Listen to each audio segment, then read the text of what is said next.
Good morning. How are ya? How are ya? It's so good. It's so good to see you.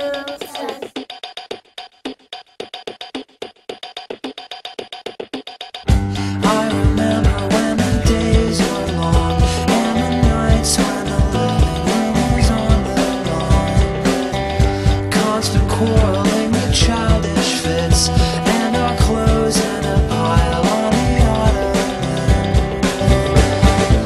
And as the summer's ending, the cool hair will push your heart away. You were so condescending. This is all that's left. Scraping paper to document. This semester in Block A, I had the opportunity to shadow Marissa Argus at the IPS Butler University Laboratory School. My teacher research focused on two elements that I saw in our class: community and instructional methods. Building community is essential in an elementary setting. As teachers, how do we build this community? And furthermore, how does it affect our instructional practices? Community is healthy. Good morning. Good morning. I'm happy. Marissa starts every morning out with morning meeting. Together, her and her students sing songs and share things going on in their lives. Can you greet 6 neighbors today? 6 neighbors today. Hey, Grayson. Does anyone have any news to share today? Any news to share? He did something strange. When we were at my grandma's house, he said the fire to go out, and it did. Oh. I don't know how. This period of the day sets the mood and it influences students to open their minds to learning for the rest of the day. This builds community because Marissa is showing the students that they are valued, and it creates a nurturing, supportive learning environment.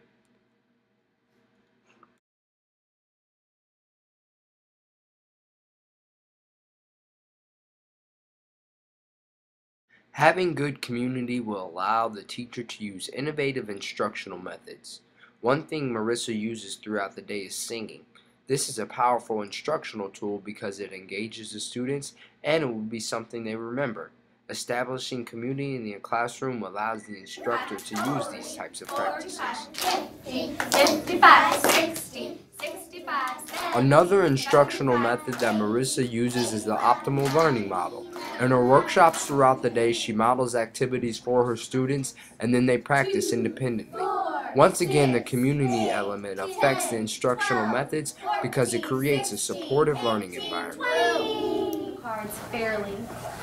One for you, one for me, one for you, one for me, one for you, one for... It's just a pattern. Grayson, this is Argus. Grayson, this is Argus. 1, 2, 3, 4, 5, 6, 7, 8.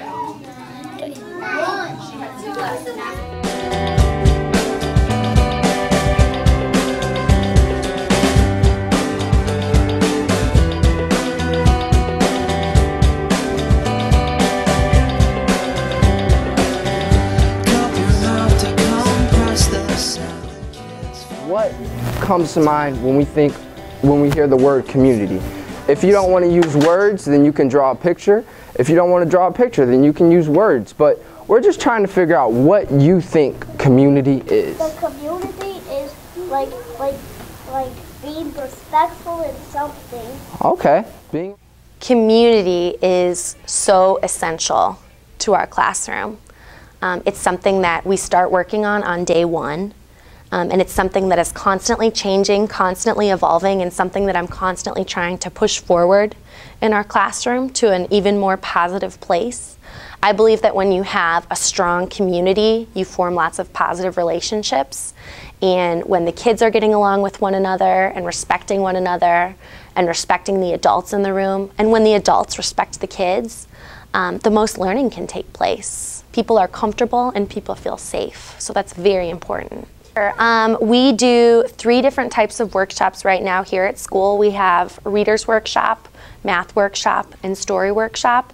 And basically what the workshop model means is the teacher teaches a 10 to 15 minute mini lesson, just target one main idea.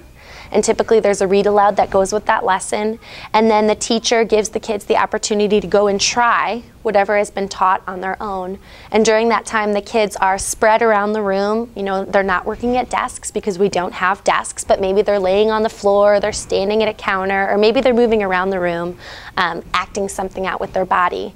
And the kids are working individually or in pairs, or sometimes in small groups, working on whatever skill is being addressed.